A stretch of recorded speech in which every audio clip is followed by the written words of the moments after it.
Hi, this is Jennifer Rubin from The Contrarian. It's my great pleasure to welcome my friend, Maya Wiley, who is the president and CEO of one of the most august civil rights organizations, the NAACP Legal Defense Fund. She is also the author of a wonderful book, Remember You Are a Wiley. Maya, it's so good to see you. Thanks for making time for us. It is so good to be with you, Jen. I have missed you. You have to correct my organization. It's the Leadership Conference on Civil and Human Rights. I stand corrected. Thanks so much. Maya, we have had so much thrown at us from so many different angles. What is your focus, and in particular in the civil rights realm, with the constant bombardment, the constant disparagement of various groups? How are you kind of taking this all in? Woo! Well, let's just start with we knew it was coming because Project 2025, that Heritage Foundation blueprint for overturning government and turning it against the people, was in public. It was out in the public. It was written by several people, including Russ Vogt, who brought us the spending freeze.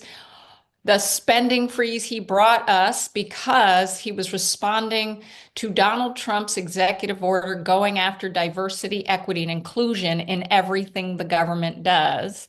And so let me just say, we're very focused on the fact that from Project 2025 to everything we have seen in the executive orders and executive actions coming from Donald Trump, all of these things map to one thing, and that is undermining our civil rights, all of them. And we have to remember that civil rights cover every single person in this country. Every single person in this country fits into a category that is covered by our civil rights laws. Every race is covered by our civil rights laws.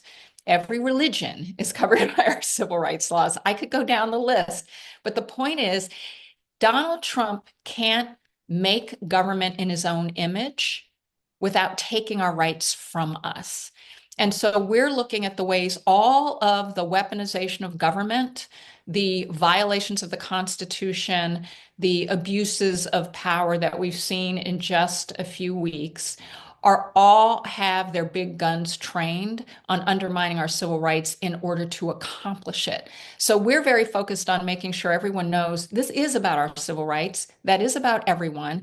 And if we like to save this democracy and ensure every single person in this country gets what they need and deserve and are qualified for, that means that we have to fight for our civil rights. The administration, and I hate to use the word administration because that suggests some kind of orderly administration, let's call them a regime, has set its target on DEI without really explaining what they mean or what they intend to do.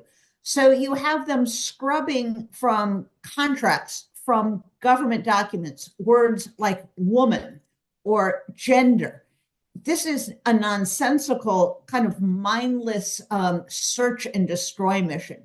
When a tragic accident happens, the president comes out and says, this is because of DEI. What does that mean? Is he accusing a Black person or a woman of screwing up somehow? What are they doing simply by using this bogeyman as a stalking horse to really uproot and destroy not only functional government, but the very essence of a tolerant, pluralistic democracy? Yep. And I want to call it by its full name: diversity, equity, and inclusion. Diversity, equity, and inclusion. Now, if we just said diversity, the vast majority of Americans would say, yes, that's who we are. That's what we're all about. Vast majority of Americans would say, we agree. If we talked about being included, getting a fair shot, equal opportunity, the vast majority of Americans in this country would say, yes, that's what we're about. That's what we want. Equity gets a little more confusing. Not everyone knows what it is. But basically, if you talk about equality, if you talk about making sure everybody gets a fair chance, we all agree. So What we are seeing and hearing when we hear Donald Trump or any of his minions say DE&I caused wildfires or DE&I caused a plane crash, what he's saying is we're going to distract, divide, to destroy.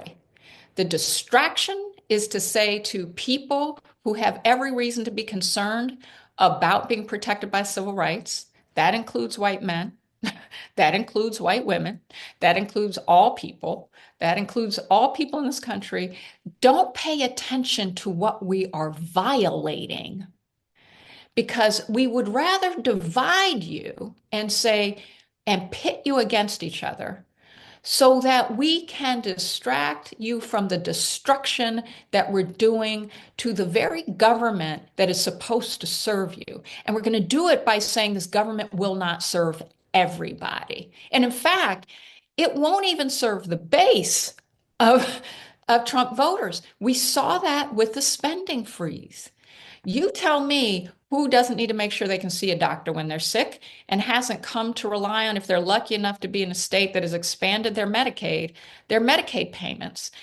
We say we care about families. We say we care about people's ability to start them and have healthy babies. And yet we were endangering the very ability for women who want to be mothers to actually see their doctors and ensure they would be paid for. We saw the interruption of all these very basic things that people in this country have come to take for granted that only happen because government does its job. And so it is very central to a strategy that says we will be Vladimir Putin's regime rather than the democracy that we have all been fighting to perfect, but have been generally pretty proud of in terms of the progress we've made. And I want to point out something else that needs to be said, and I think Democrats did an excellent job in the Senate when Pete Hegseth's confirmation was happening. I have never seen a more unqualified candidate to be Secretary of the Pentagon than white man Pete Hegseth. And I'm calling out his race not because I think his race is what is central to his incompetence to serve. I'm calling out his race because they told us Ketanji Brown Jackson wasn't qualified to be a Supreme Court justice, despite her incredible qualification. Yet Pete Hegseth, who not only has been accused of sexual misconduct, has not only run businesses into the ground significantly smaller by a factor of about 1 million to the size of becoming Secretary of the Pentagon, has not only said in his confirmation hearing that unity is not a value or a precept or of importance to our national security, to our armed forces, when every single leader of any branch of our military for decades, starting with Truman, President Truman, said, we are not safe unless we are a diverse and inclusive military. That is part of our national security. This is, and by the way, serious a national security threat in his own right as an accused alcoholic, with reporting about his alcoholism. All of that is to say, there is no way in hell any person of color who sat for a confirmation hearing in that chamber with twice his qualifications wouldn't have been attacked as unqualified. Pete Hegseth sits there to do the job of Donald Trump. And as long as he doesn't sound like a lunatic, he's called qualified. This is a distraction so they can put people in place who will do Trump's bidding, even when it undermines the very things we all need, the very things we all agree to, and the things that fundamentally ensure that none of us will have rights. I sometimes think that if instead of DEI, which he throws around like a term, if people heard him say Martians, it's the Martians' fault. The Martians caused the plane crash. The Martians caused the fires. People would realize this is insane. He is making up a false narrative to explain why he isn't improving people's lives, while he, who now controls the Department of Transportation, isn't making plane travel as safe. So it is an effective way of, sort of like those Charlie Brown adult characters where they say, wah, wah, wah.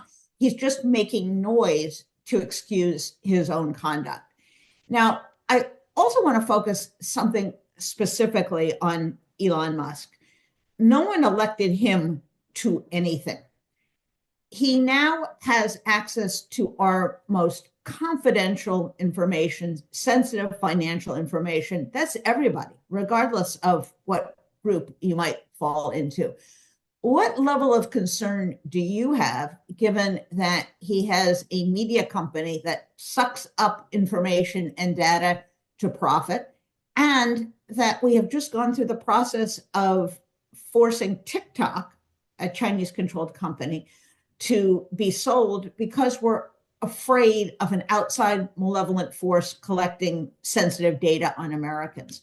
Talk to us a little bit about that problem. Well, let's first talk about what this proves. What this proves is who Donald Trump is for. What he's for are the ability of his allies to make billions, that billionaires can make more billions, and that it doesn't matter how it hurts us. And in fact, it doesn't even matter that it violates the law, because the first thing that I just want to say about this, when I talked about rights violations and how that affects everyone, what has happened is that we saw a letter coming out of the Department of Justice controlled by Donald Trump saying, oh, yeah, we're cool. We're good. Yeah, don't worry about us. This is the nation's law enforcement agency. So not only did Donald Trump look the other way and say, go do what you want, take what you want, raid the public sector, raid our people, raid our data. There were security guards on place doing their job, and they were fired, or they're threatened with firing. I can't remember if they actually accomplished it. This is incredible. I don't think we're sufficiently outraged. I don't think we have sufficient urgency about the fact that not only do we have Donald Trump violating the Constitution with executive orders and refusing to enforce the law, we have him actually engaging and supporting private citizens to violate it, and ensuring that his department protects his private citizens, who happens to be a billionaire, to do it. This, in and of itself, should be outrageous to every single American, and that's not a partisan issue. And to your point about the danger, we've all been talking about the dangers of not having guardrails and sufficient transparency and accountability and checks and balances over these massive new technologies that have the ability to be used not only by foreign actors against us with disinformation, but even on Elon Musk's own platform. So we're already seeing threats to civil servants, the threats of releasing personal identifying data on FBI agents who engaged in investigations against citizen Trump, needs to be said, citizen Trump. We're seeing postings of people in civil servants and positions with the title of diversity, equity, and inclusion in their title being posted as targeted. And we have a private sector business owner with not only much billions of benefit in federal contracts, virtually privatizing our NASA and our space program, way ahead of the curve, giving monopolistic. He's not only got monopolistic power, but his ability to leapfrog and jump over other companies, which should really give us pause about whether we care about free markets. But it's doing it with data he can manipulate and utilize any dang way he pleases against any one of us, not to mention utilizing it in ways that we could be showing up and having our data sold. Forget privacy. So this is astounding to me that we're not seeing the civil rights issues in this.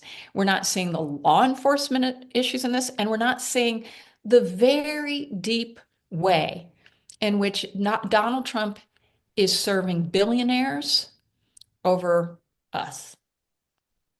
And to underscore your point about safety and law enforcement, he's on a crusade to potentially fire thousands of FBI agents. I don't understand how that's I don't understand how that's going to make us safe. He released 1,500 convicted individuals or commuted their sentences. This is not making us safer. What can the average person do? I hear this a lot. I'm just a private citizen. What can people who are very alarmed about this or who should be alarmed about this do? Well, first of all, what I'm going to say to everyone, please go and sign up at civilrights.org and join us because we're posting calls to action. Get on our list. We'll tell you. One of the things that was encouraging is when Pam Bondi, has no business being the nation's top law enforcement officer, when she engages in conspiracy theories that are without evidence, and willing to utilize the powers of government in a way that undermines our civil rights. When we've got the nation's largest civil rights enforcing unit in that department, we can expect they're going to come for undermining the department's ability to protect us. We can assume they're coming after Department of Education. I don't know how many people that impacts, but I know it's a lot. New York City alone, it's 1 million children. So Wow. think about that. They're going to come after federal investments in our kids. I'm saying this because what people can do is actually quite a lot. Number one, when we had Pam Bondi's hearing, we just did a quick and dirty call to action and got 1,500 people calling their senators saying no. It matters for people to call their senators, call their members of Congress. Doesn't matter what party they're in. Don't think about this as, well, but that's a Republican. No, no, no, no, no. They have to hear that this is not the will of the people. They have to hear that this is not serving us. The other thing is to show up where there are protests, because protests are starting to be mobilized, peaceful, nonviolent. But we've got to increase our level of making noise and saying, not in our name. This is not okay. We saw a military veteran being profiled in Newark, New Jersey, Mm. right? Because profiled. And caught up by ICE, because we literally have now running rampant a witch hunt for people who may be undocumented, which means, and if you remember Sheriff Arpaio, there's a lot that people can do in their local communities to demand that their local leaders make sure that people don't get profiled.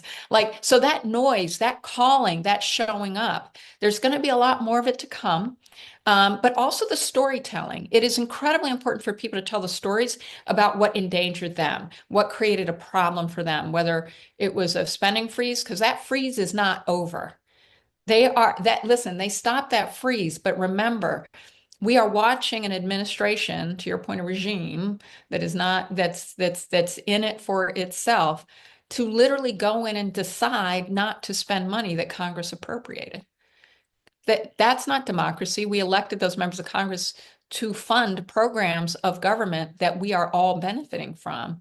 So this isn't going to be a critical opportunity to demand that leaders, whether they're local, state, or federal, do what they're supposed to do. If you don't think it matters, I can't tell you how wrong you are.